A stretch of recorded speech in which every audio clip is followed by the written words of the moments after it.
In this video, we're going to give you some options on what you can do to be self-reliant on your next power outage. I'm Casey Gray, the founder of The Conscious Builder, and on this channel, we help you build and live more consciously. If you're new here, go ahead and click that subscribe button, and don't forget to check out the links in the description below. We have some exciting news for those people who are looking for passive house and net zero designs. We recently partnered with Passive Design Solutions, and they have completed over 100 passive house projects in cold climates. They can save you the time and costs for architectural design by selecting one of their ready-to-build passive house plans. They have house plans ranging in size from 500 square feet to 3,500 square feet, and they offer different orientation options as well. If you're interested, be sure to check out the link in the video description below and take advantage of the Conscious Builder discount. Now, back to the video. Here in Ottawa, we were recently hit with an intense storm with winds peaking 190 kilometers per hour, causing significant damage to households and buildings and resulting in power outages across the city. Some outages lasted over a week, and personally, we did not suffer any damage, but we lost power, internet, and cell phone reception. With more extreme weather becoming the norm, having a power backup is something that comes up often in conversations with clients. A lot of people hope that by installing solar panels on their home that they'll be protected from situations like this, but that is not the case. First, we need to discuss the grid and how solar panels factor in.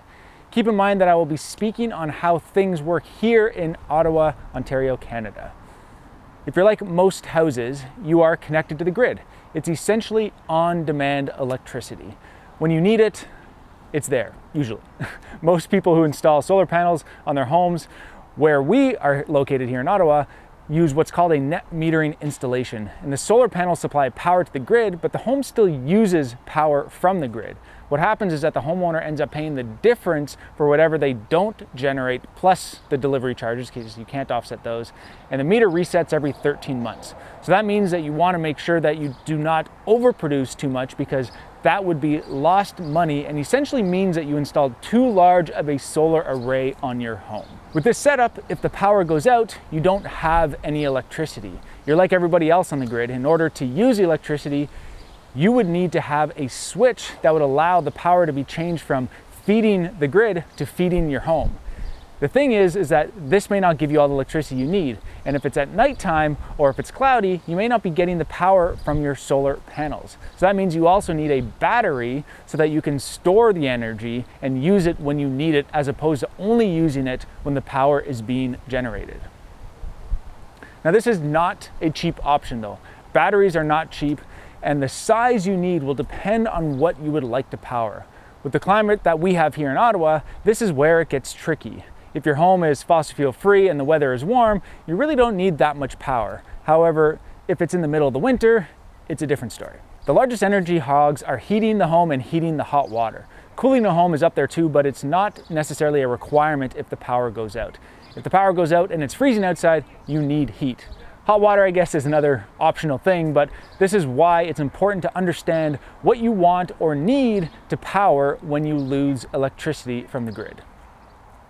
Now you're likely thinking, all right, Casey, this is all great. So what do I do to prepare for the next power outage? The answer really depends on your current situation, where you live, and what your future plans are. So I'm going to make some assumptions to give you some ideas of what's possible. Most homes here have natural gas. They heat their home and water with natural gas, and sometimes they cook with it as well. For houses like that, there's not many large electricity loads unless they have items like hot tubs or an electric car. In a house that relies mostly on natural gas for the items I mentioned, you could get away with a small generator to power what you need when your power goes out. This could be a portable one that plugs into your meter, which will run off of gas, which you could talk to your electricity company about setting up, or you could also get a generator that is connected to your house with a proper switch and wiring that will take over automatically when the power goes out. These permanent generators run off of natural gas. These obviously still burn fossil fuels though, and many people are looking for another option. The other option is to install solar panels with a switch and the battery backup like we already discussed. This will be a much more expensive option, but if your solar panels are connected through net metering, you will make your money back for the panels. Making your money back for the batteries may be a little bit more difficult depending on the size of battery that you get and how long it lasts before you need to replace it. All of this will need to be calculated with your electrician and solar installer. Now, what do we do with the fossil fuel-free homes that we have been building in our climate over the last 10 years? This gets trickier because the electricity required to heat a home can be quite a lot. Although the overall heating demand is very low on the homes that we build, when the heat kicks on, it does use a lot of electricity and could drain the battery fairly quickly. Same with the water heater. And you may not want to put an oversized battery that could do what you want for a handful of times that you lose power over a 10-year period, for example.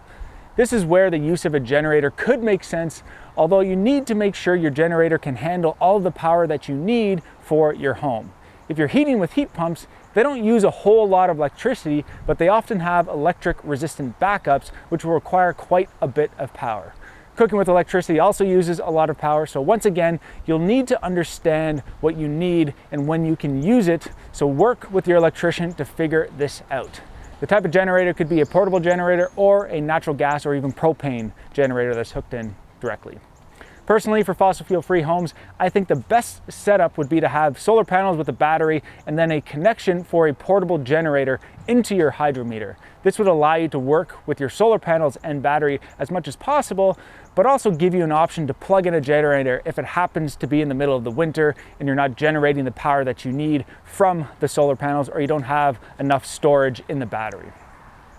Now, if you live somewhere that is warm all year round, this is a lot easier to do. You can take heating out of the equation, and cooling is only a want or nice to have. You could likely do this with solar panels and the battery and just be set. As you can see, there are many things that need to be considered when setting up a proper system, so make sure to work with the appropriate team and plan accordingly. If you haven't already, be sure to subscribe and hit that bell button so you get notifications when a new video is released. Be sure to check out the links in the video description below as well, and take advantage of all of the opportunities we have, like discounts on Mizuma Go if you're a business owner, passive house designs, and the Conscious Builder Academy. Until next time, I'm Casey Gray, and remember to live consciously.